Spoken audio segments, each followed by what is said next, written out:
Hello, friend. Welcome to Grandpa's Horror Stories. Don't forget to like, subscribe, and comment your own stories. Now press the subscribe button if you like Creepypasta.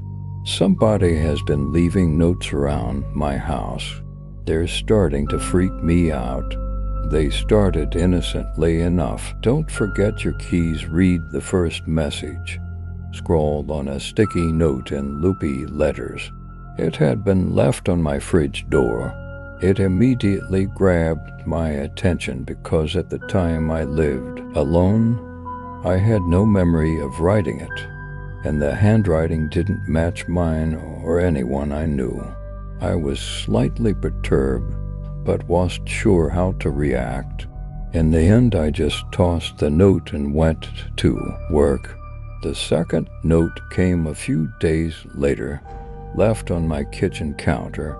The sticky note was pink this time, but still had the same distinctive loopy handwriting. Make sure to pack a lunch today. Again, I was unsettled. Any normal person might have reported this to the police, but during that time I was going through a major depressive spell. I had moved to a new city away from my friends and family and had started a new job that I quickly realized I hated and didn't nearly pay enough. Home was lonely and work was soul-crushing. I had trouble enough getting out of bed each morning, let alone filing a report that I am sure the police would not take seriously. Even more stressed, I crumpled up the note.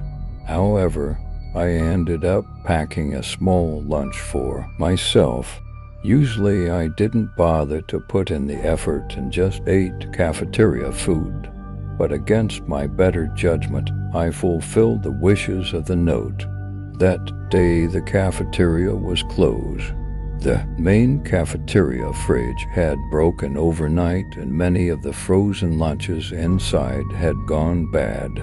Management thought it would be better to shut it down for the day. A feeling of unease settled in my stomach after learning the news. It was as if the note had predicted it. The notes continued throughout the following weeks. They would typically show up on random days. No more than 3 notes to a day. They were all left in obvious places in my apartment, all on sticky notes and in that unfamiliar loopy handwriting. They began to grow more prophetic. Tikaieti, today there will be a bad accident on your way home. Janet is going to offer you some cookies at the office. Politely decline. They will give you food poisoning. Marie has been on a diet. Compliment her on her weight loss. She'll end up thinking well of you. Of course, I tested the notes to see if they were accurate. Every time I ignored their advice, whatever it warned against came true. One day a note said to pack an umbrella, and I purposely didn't.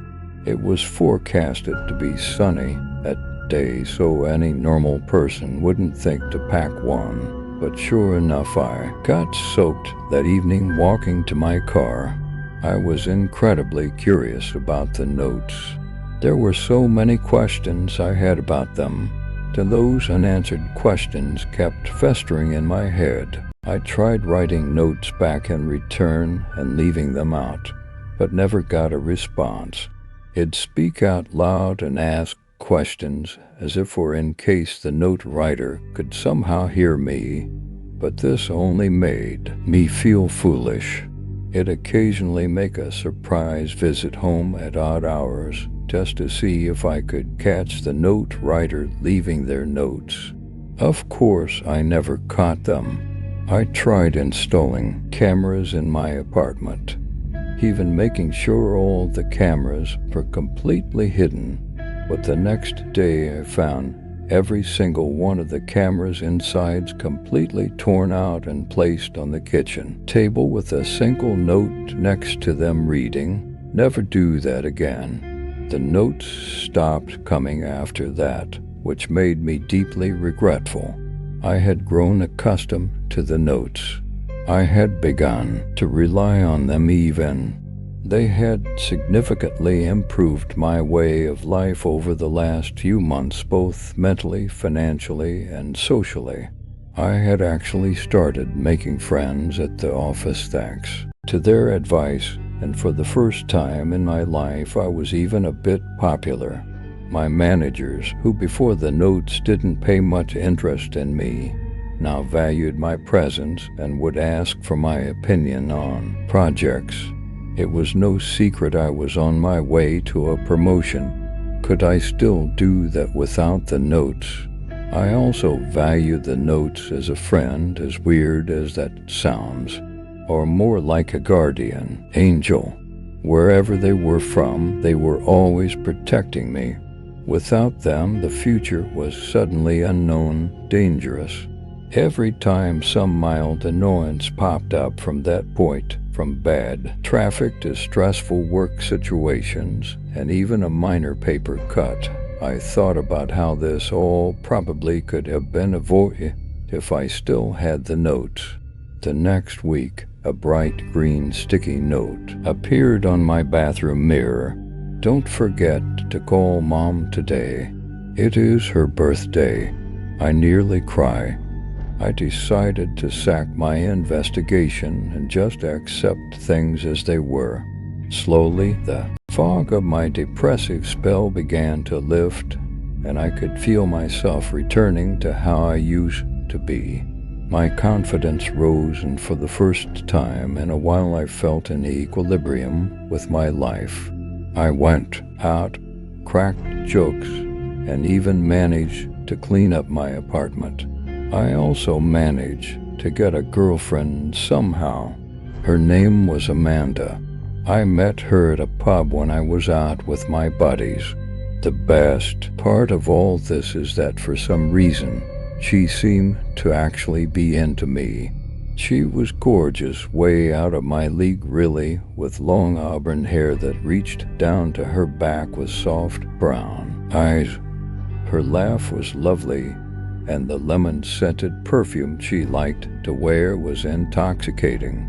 She was the type of girl you could chat with for hours and never run out of things to talk about. The relationship was still new, so I was trying not to plan our whole future together in my head, but she was so lovable it was hard not to.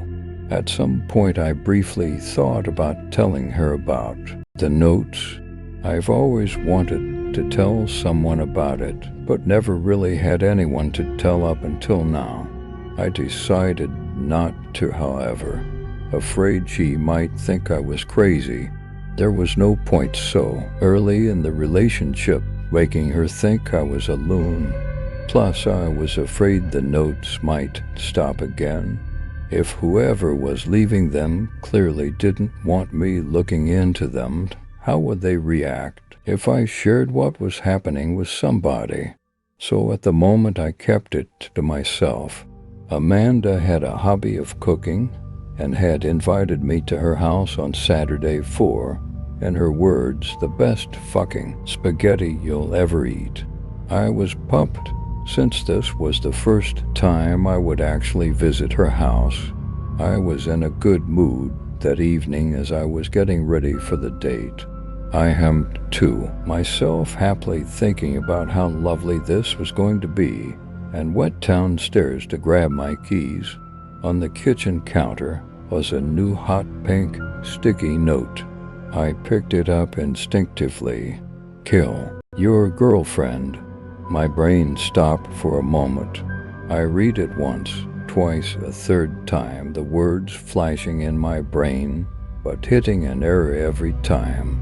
I set the note down and gulped, feeling nauseous. Anxiously, I went to my car and started driving. I tried not to think about the note, but the words kept circling in my mind. "Kill your girlfriend." The notes have never failed me before, and they were always in my best interest as far as I knew, which was admittedly not much. Maybe they were wrong this time. Maybe it wasn't meant to be taken literally. Kill could be a synonym for breakup, right? My mind kept trying to make up poor excuses the whole way there. By the time I arrived, I was a sweaty mess and not a lick calmer.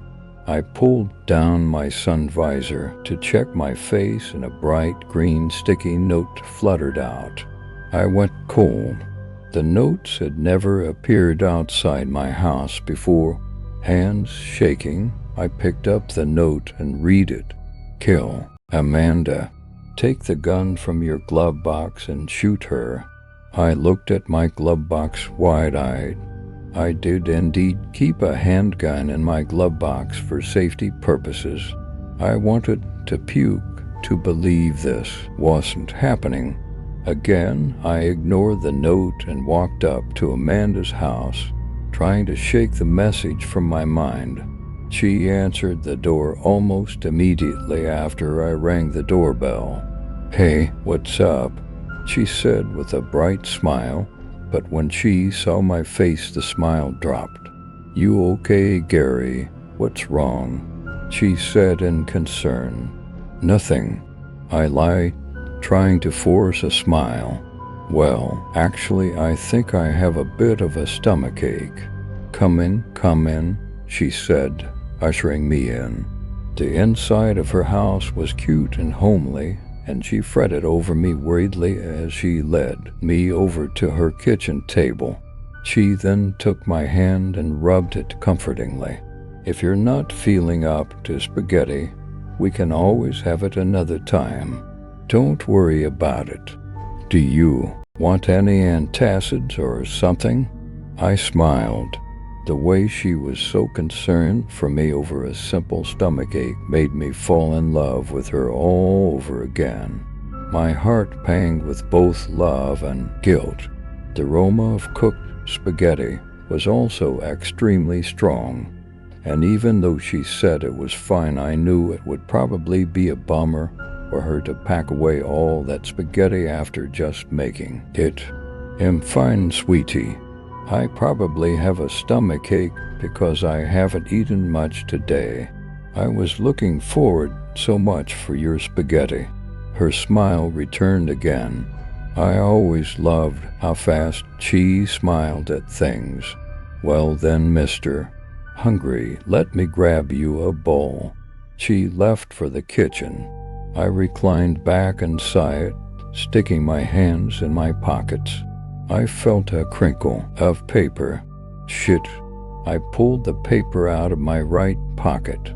"Take your chair and bash her head," and I had a hard time controlling my breathing as I stuffed the note back in my right pocket.